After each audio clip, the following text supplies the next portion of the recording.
Hello and welcome back to another episode of On the Beaten Track. I'm your host, Rihanna. Thank you so much for joining last week so we could give Neville Alexander, Albertina Sisulu, and Alex Laguma their flowers. And I really enjoyed reading about them and telling their story. So I then realized that after the Rivonia Trial, the next significant event was detailed as 1973.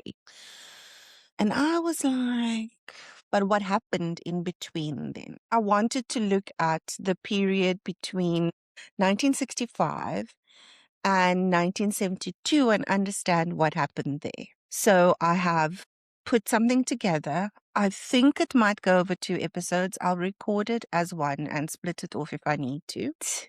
I really want to unpack what happened during this time and look at 2 specific individuals that really speaks to the depravity of the police and the security police. The security police is something that I've been putting together, and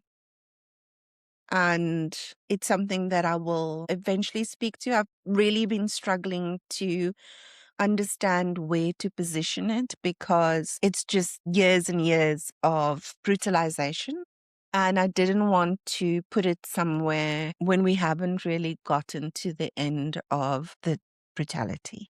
So in this episode, we're going to pick up and unpack the period post the Rivonia Trial sentencing in 1965 until the Durban uprisings in 1973, which is often described as the quiet decade of apartheid.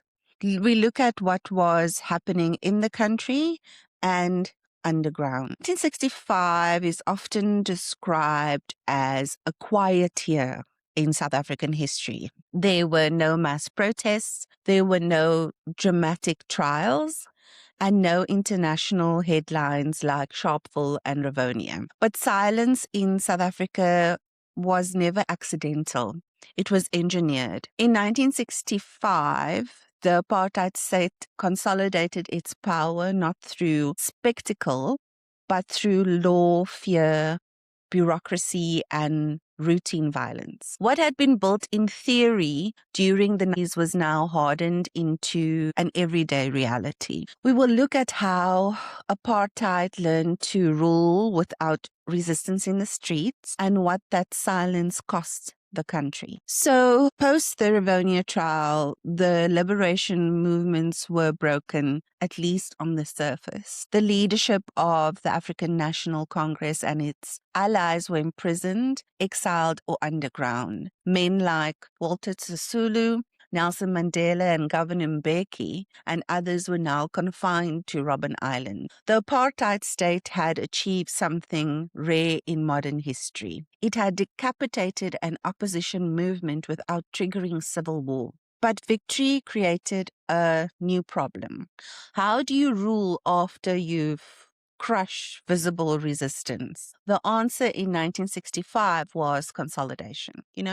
Just press that knife in further. That's the way I see. Apartheid did not rely solely on guns and prisons, like I said, and we've unpacked this. It relied on laws, dense, technical, suffocating law. By 1965, South Africa was governed less like a democracy and more like a permanent emergency state. Key features of this consolidation included detention without trial, became routine. Banning orders silenced individuals without court proceedings. Political meetings were criminalized, and publishing dissent became dangerous. The message was simple. You don't need to be convicted to be punished. You only need to be suspected. The security branch of the police became the most powerful institute in the country, operating above accountability and shielded by secrecy. This was not chaos. It was systematization. In 1965, Apartheid repression stopped feeling temporary. Police raids became part of ordinary life in black townships. Pass law arrests were counted in hundreds of thousands annually, and interrogation rooms replaced courtrooms. Under Prime Minister Hendrik Verwoerd, apartheid had been ideological, but by 1965 it was administrative. Every movement required permission, every job required documentation, and every gathering risked arrest. The brilliance, don't want to give people credit, but and cruelty of consolidation was this. Oppression no longer felt exceptional. It felt routine, and routine is harder to rebel against. Prison was no longer just punishment. It became a political strategy. The intent of consolidation was clear. Remove leaders, isolate thinkers, and delay resistance of a generation. 1965 was designed to buy the regime time. Apartheid consolidation was not only political, it was economic. African workers were denied trade union rights, collective bargaining, legal strikes. The migrant labor system ensured workers were temporary, replaceable, and divided. In 1965, state wanted productivity without voice. Why South Africa benefit from cheap labor, political stability, and international investment despite growing criticism. Silence in factories was as important as you have a compliant working base. Contrary to popular belief, the apartheid state in 1965 was not panicking. It was confident. It had crushed internal opposition, neutralized armed resistance inside the country, and weathered early international condemnation. The government framed apartheid as anti-communist, orderly, and permanent. 1965 marked the moment apartheid stopped pretending to reform and began digging in. Perhaps the deepest impact of consolidation was psychological. For ordinary Black South Africans, resistance felt dangerous and distant. Leaders were invisible. Victory seemed unimaginable. Fear replaced hope, but silence had hidden cost for the regime too. It created an alienated youth, buried anger, and deferred rebellion. Pressure did not disappear, it went underground. 1965 did not end resistance, it reshaped it. From the silence would emerge prison-hardened leaders, a new student generation, the ideas of Black consciousness, worker militancies in the 1970s. The apartheid state believed consolidation meant control. History would prove it meant delay. While 1965 was the year apartheid learned to rule without headlines, without mass arrests that shocked the world, without protests to crush. It ruled through paperwork, through fear, through silence. But silence is not peace. It is only the pause before the next sound. And in South Africa, that sound was coming. So now we leave 1965, that year of apartheid consolidation. And it was the year that it felt it had achieved something it long desired, control without spectacle. So nobody was rising up. There was no mass protest. There was no resistance movements. The world's eyes wasn't on South Africa that year. The prisons were full. The streets were quiet. And then the world's camera moved on. But history doesn't pause. So between 1966 and 1969, the apartheid state would harden itself into a full security regime, while beneath the surface, a new generation began reimagining resistance with ideas, identity, and self-definition. Okay, so on September 1966, the South African Parliament, Prime Minister Hendrik Verwoerd was stabbed to death. This man's name, Dimitri Tsafendas. I'll just call him Dimitri because that's going to be a tongue twister, because we are going to talk about him a bit. So Verwoerd was not just a politician, as we all know.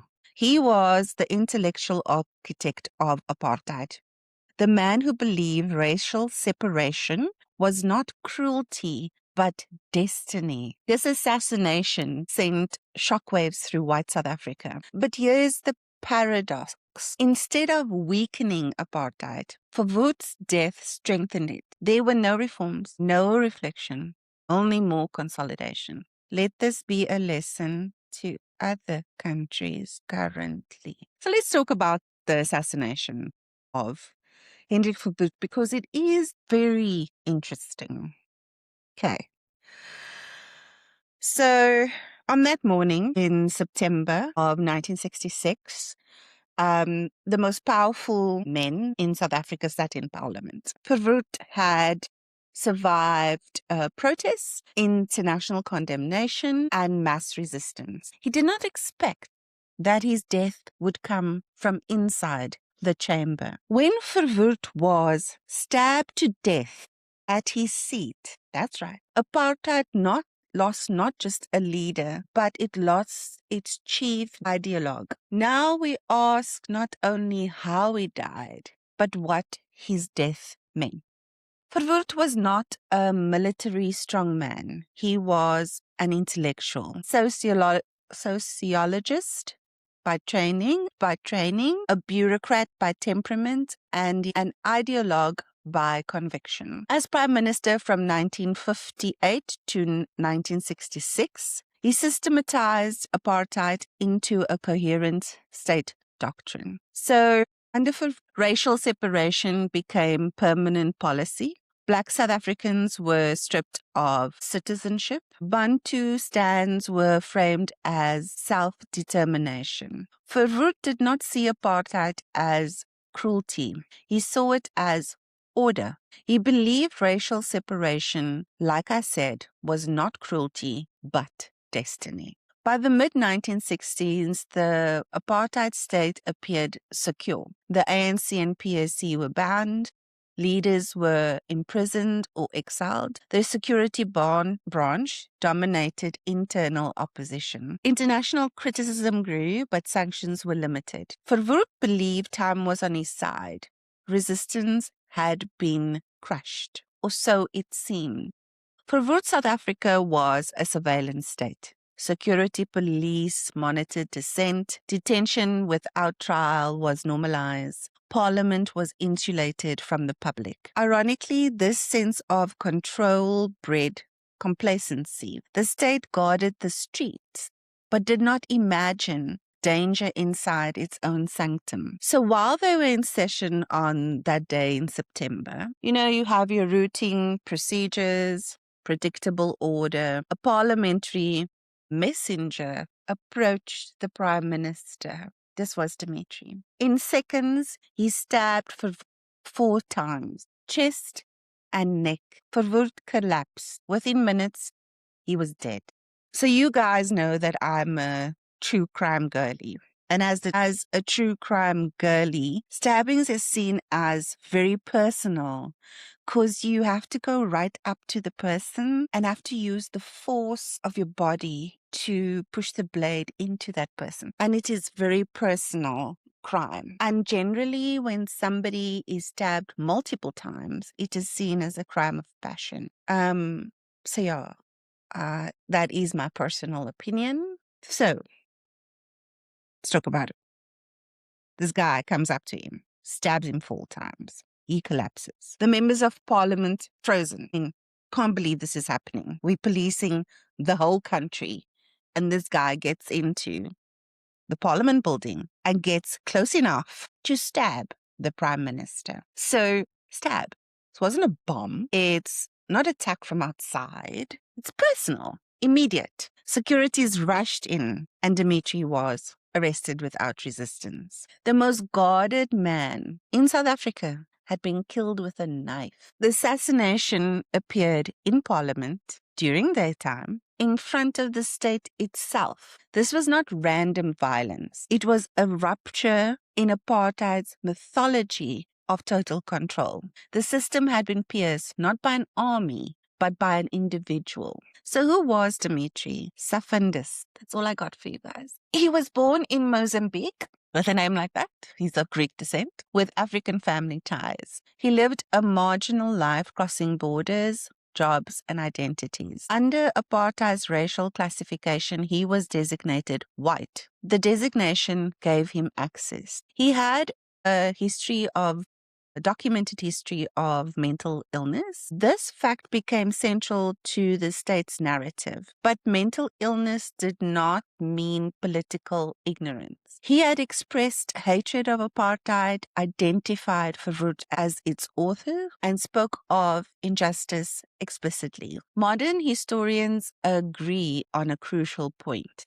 He was mentally ill and politically conscious. The state insisted on a false binary. He did not attack a random official. He targeted the architect. Verwoerd symbolized racial hierarchy, permanent exclusion, and moral certainty. Killing Verwoerd was a political act, whether or not it changed policy. It struck at apartheid's ideological heart. Within hours, the apartheid government announced that he was insane, the act was apolitical, and there was no conspiracy. This framing mattered. A political assassination would suggest vulnerability, resistance spirit, penetration, and moral opposition. Insanity neutralized the meaning.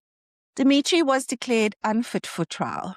He was imprisoned in psychiatric custody. He was isolated, silenced, and forgotten. He would remain incarcerated until his death in 1999. The man who killed apartheid's architect was erased from history by design. He is succeeded by John Foster, a former Minister of Justice and a man deeply trusted by the police and security establishment. Doesn't bode well. Foster's apartheid was less philosophical, but far more brutal. Where Verwoerd spoke of theory, Foster spoke of the language of force. So security became the organizing principle of the state. In the months after the assassination, surveillance expanded like these people did the deed. Banning orders increased and police powers widened. The message was unmistakable. If even the Prime Minister could be killed, no dissent would be tolerated anywhere. Apartheid entered its most paranoid phase. In 1967, the apartheid state passed one of its most infamous laws. Haven't they all been infamous? You ask. Yet they were great at writing laws. This was the Terrorism Act. This law allowed indefinite detention without trial, solitary confinement for unlimited periods, and no access to lawyers or families. Time itself became a weapon. A detainee would disappear into a police cell with no release date, no charge, and no explanation. Former detainees would later describe interrogations lasting days, sleep deprivation, psychological torture. Many signed confessions simply to make the questioning stop. The goal was not just information, it was fear. This fear spread far beyond those detained.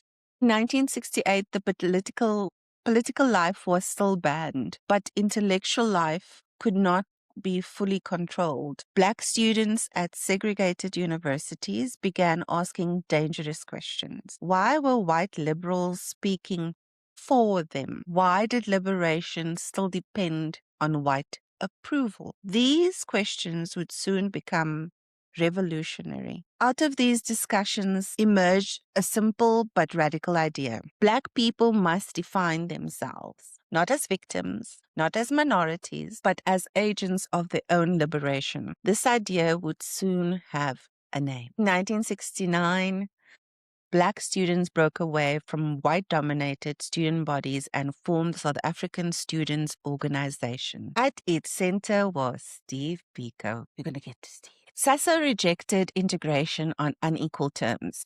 It insisted on Black leadership, Black self-confidence, and psychological liberation. Apartheid regime understood something critical.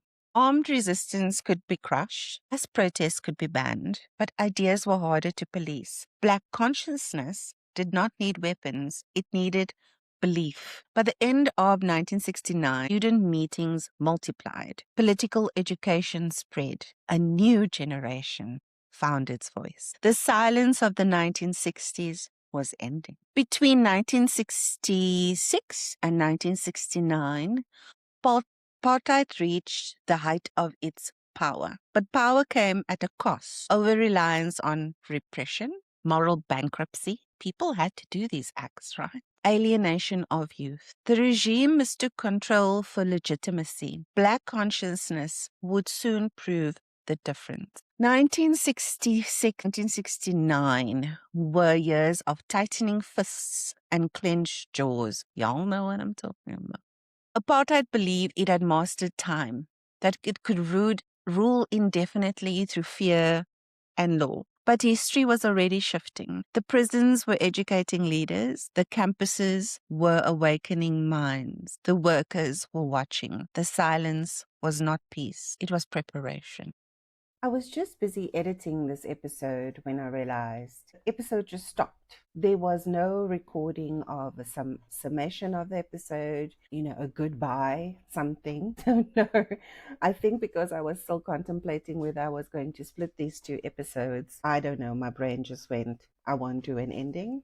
Awesome. Now I'm sitting at my desk with no camera, unfortunately, and just saying thank you so much for joining me on this journey of discovery, and I hope that you're learning as much as I am. I find it super interesting filling gaps that existed for me for many years, getting to learn more about this regime because it does give me insights into what I see in the world, or if I'm listening to one of my favorite podcasts, which is Real Dictators, there's an actual recognition of some of the strategies and the methodologies used by the apartheid government. I always find resistance so easy to talk about because it is so hopeful, and it shows the strength of the people that they did not allow themselves to remain downtrodden, and the rise of Black consciousness, just the way they were trying to rewire their own brains and be more self-confident and believe in themselves. I found very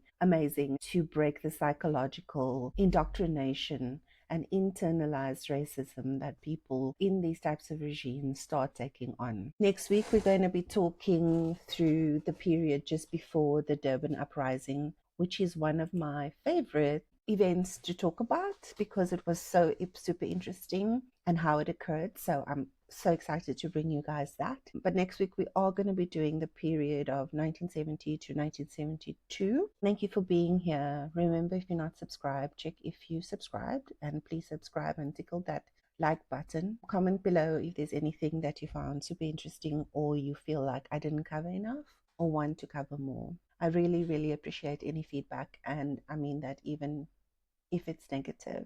Okay, so we'll see each other next week where I'll be wearing the exact same outfit that I have in this episode, but we'll just pretend that I had an outfit change. Okay, thank you. Bye-bye.